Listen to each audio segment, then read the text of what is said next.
What's going on, everyone? It's a JRPG enthusiast, Shadow Elite, bringing you the JRPG lineup of 2015. This is a list made of games that are already confirmed to have a North American and Europe release, or have a strong possibility of being released in 2015. So no really niche titles or any games like that, or games like Kingdom Hearts 3 or even to an extent Final Fantasy 15. So what I'm going to do is name the game, talk about it for a bit, how I feel about the game and the series it might be part of, and give you my reasoning as to why it might be coming in 2015. So without any further ado, let's begin this list, shall we? Now guys, let's kick this list off with a bang. Let's start off with my most anticipated JRPG of 2015, Shin Megami Tensei Persona 5. Not just my most anticipated JRPG for 2015, but just game in general that I'm highly anticipating, that I simply cannot wait for. I have been waiting for Persona 5 for a very long time. It's almost surreal how close it is to being released in 2015. Persona 4 is without a doubt my all-time favorite JRPG at the moment, and this game has so much of my own hype to live up to. I know I should probably keep my expectations in check, dial down my hype level just a bit, but you know what? That's just impossible. I will be taking a day off from work to play this game, and I probably will take 2 days off to play this game. I'm going to marathon this game when it first comes out. So yeah, Persona 5 coming in 2015. Can't wait for it. Next up, we have Final Fantasy Type 0 HD. Looks to be a HD remaster of the original PSP game released, well, way back when, who knows. And it's a HD remaster, like I said before, but it looks so much better than a remaster. It almost looks like a remake. The graphical upgrade that they did is just, astounding. It looks really good. Hopefully it's running at 60 frames per second as well. Really looking forward to this because I did play the English patch for the PSP game, and it looked really good for a PSP game. And what they did, overhauling the graphics, it looks even better. So definitely looking forward to this one. Of course, I'm looking forward to it even more because it comes out with the Final Fantasy 15 demo. I've been anticipating Final Fantasy 15 since it was Versus 13, and it first came out back when? Was announced back when? In 2006? Good Lord Almighty.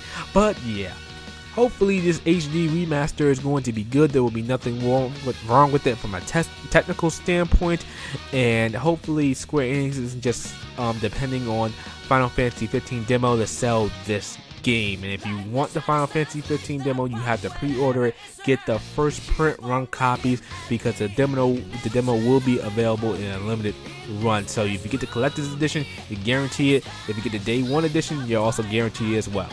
The next game we have on this list is Disgaea 5. Guys, at this point, I'm pretty much in line to say, in Disgaea games, you trust.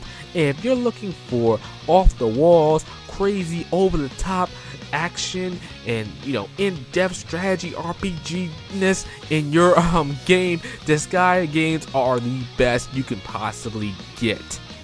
I love Disgaea games. I've never come across a bad Disgaea game, so hopefully Disgaea 5 will be no exception. The series is now making the jump to the PS4 with Disgaea 5, and it looks to be even more crazy than any other entries in the series. It's a day one limited edition buy for me. Seriously, Disgaea games have one of the most in-depth gameplay I've ever seen, has a lot of post-game content that can last you for hours and hours on end, and some of the most crazy off-the-chart stats bosses that you will ever meet in any RPG ever, probably. Next up, we have Xenoblade Chronicles X. Guys, I'm not gonna lie, Xenoblade Chronicles X is my sole reason for getting a Wii U in 2015.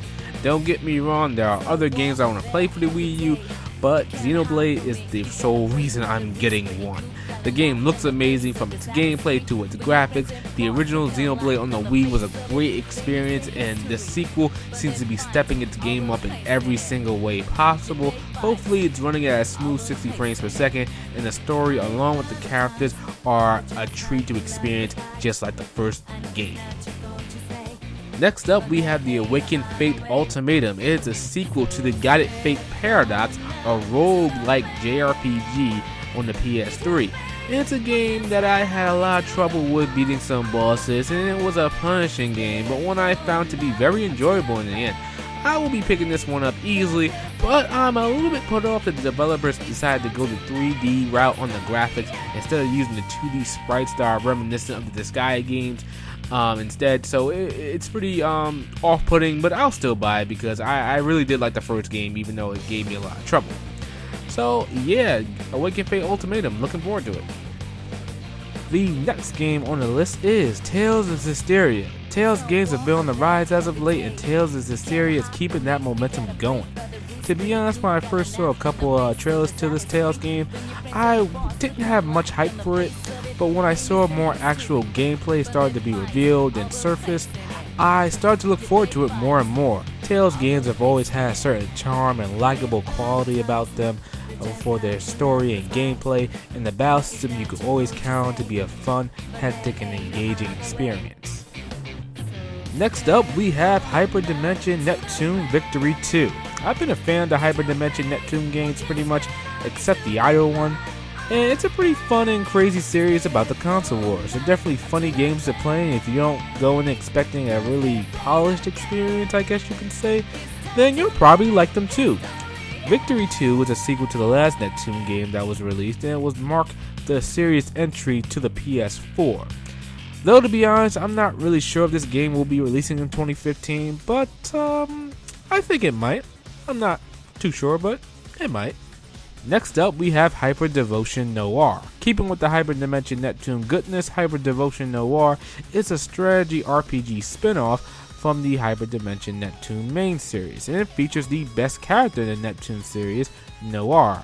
That's not an opinion, that's a fact. Noire is the best Neptune character. Though I do like her in her original Neptune look than her Victory look. Taking the chibi style route with the graphics and going into the SRPG side of things, Hyperdevotion Noire looks to be a really good strategy game to play on the Vita, if anything. Next game we have is Hyperdimension Neptunia Rebirth 2 Sisters Generation. Okay guys, this is the last Hyperdimension Neptunia game on this list. Rebirth 2 is a port of the second game in this series and looks to have all the DLC and extra content packed with new characters added into the mix. Do I really need to say anything more about the Neptune series? It's a funny, quirky, niche game, and some people will like it, others won't. Next up is Omega Quintet, an idle-based RPG from the creators of the Neptune games. Well, I kinda thought I was done with the Neptune games. Okay, to be honest, when I first saw this game, I thought it would be an idle simulator with RPG elements, but that doesn't seem to be the case to a certain extent. It looks to be a decent turn-based JRPG to play, but that's kind of maybe light on the idle elements, but I don't know, but I'll definitely be giving this game a shot because I do like the RPG elements that I'm seeing, and I do like the character design, so yeah, we'll be picking this up for the PS4. Next up, we have Devil Survivor Record Breaker, a 3DS port of the original Devil Survivor 2 on the DS. Devil Survivor 2 was a great strategy RPG on the DS and making its way to the 3DS with fully voiced cutscenes, extra content that's double the time to finish from the original main story might mean there's a lot more bang for your buck here. Without a doubt, Devil Survivor games are the best strategy RPGs I've played, and to be honest, Devil Survivor 2 had a good chance of topping my, making my top 10 JRPG list, but was outshined by Devil Survivor 1 simply because I like the characters of Devil Survivor 1 more.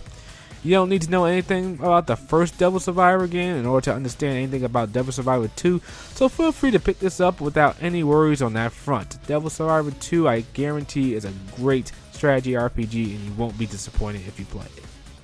Next up, we have Atelier Shallie. Atelier games just don't know when to quit, and Atelier Shallie doesn't look to be throwing in the towel anytime soon. I played some of the previous Atelier games like Eskai and Logi, but I never fully got immersed in them. It's not like I don't like them or anything, it's just that they don't keep my attention long enough for me to play through them fully. I might pick up Shallie, but then again, since all the Atelier games that have come out on the PS3 have been re-released on the Vita with all the DLC and extra content added, it makes me kind of question if I should pick it up but instead wait for the Vita release after about a year. Atelier games are known for their item creation and just, lighthearted fun themes. I'm really looking forward to it. I do like the look of the games, and maybe, just maybe, I might pick it up like I said, but I don't think so. I'm not sure really, to be honest. But yeah. Next up, we have Criminal Girls, invite only. A sort of dungeon crawler type with a lot of fan service and ecchi themes. Don't know personally if I'll get it, but I'll keep an eye out on it. Should be worth noting that it will be censored in some areas because the content can get a little extreme for North American and Europe audiences. Just because it's not censored in Japan doesn't mean it's okay. Japan is a different society and culture, and that's my short 2 cents about it. Don't know if I'll be picking up Criminal Girls. I mean, the game, I like the graphics, the 2D graphics and the sprites, and the looks like the general game looks good, but the fan service is kind of I don't really care much. But yeah, Criminal Girls invite only. Let's see, maybe I'll get it. The next game is God Eater 2 Rage Burst. To be honest, guys, I don't know if this game is going to come out in 2015. Namco Bandai is kind of iffy when it comes to non-mainstream titles, but damn it, I'm hoping it will be released. God Eater 2 Rage Burst is a re-release of God Eater 2 with more story and extra missions added. Should be worth noting, guys, that the original game that came out in Japan on the PSP got a re-release as God Eater Burst, adding more missions and extra content. It was sometime after that release that God Eater Burst was announced for a North American release. It seems like Namco Bandai was waiting for that enhanced re-release to bring it out to the States. So hopefully, as God Eater 2 is a re-release with enhanced content, it will be brought over here. Maybe, who knows. God Eater 1 was a great game, and it has kind of distanced itself from the Monster Hunter type. Well, not really, but it's still a good game. God Eater 2 looks to be even better, and I'm really hoping Namco Bandai finds it to bring it over here. Alrighty, coming up next is Oreshika Tainted Blocdlines. I hope I said that right. But Oreshika Tainted Blocdlines is a PS Vita JRPG, and it's a turn-based JRPG. It looks pretty good. The art style looks pretty nice, and I might be giving this one a shot. I'm not really sure, but from what I'm seeing, it looks like a pretty interesting game to play. Turn-based JRPG to play. So yeah, it's just a good game to be looking out for on the Vita, hopefully. Next up, we have Bravely Second. Following the massively popular and successful Bravely Default, Bravely Second seems to look to, have lightning strike twice, I guess you can say. Now, while I personally did not play Bravely Default, I have no idea why. Please don't ask me. It doesn't make any sense why I didn't play it. I've never gotten around to playing it. But yeah, I know it's a great game, and maybe I'll give Bravely Second a chance if I can ever get around to playing it as well. So yeah, Bravely Second seems to want to continue the old school Final Fantasy-esque vibe with its general look and playstyle, turn-based playstyle. And hopefully this will prove to Square Enix yet again that people outside Japan do indeed like JRPGs. Next up, we have Legend of Heroes Trails in the Sky, the second chapter. A game that was supposed to come out in 2014, but it seems that XZ never got around to actually doing the localization, or something went wrong.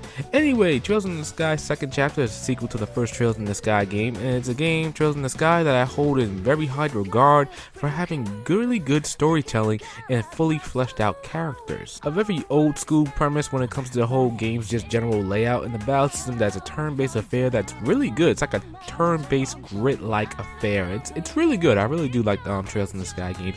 Hopefully, since the first game left off with a really big cliffhanger, that this comes out and I can finally continue the story to see what's next for Estelle and company. Next up, we have Monster Hunter 4 Ultimate. The leader when it comes to the Monster Hunter-like games because it is the Monster Hunter game. You know what's interesting? Personally, I don't play any of the Monster Hunter games, but I will play games that are labeled as Monster Hunter-like. Does that make any sense to anybody? Because it doesn't make sense to me, but yeah. The Monster Hunter games are really popular in Japan. They have a really good following here in the States.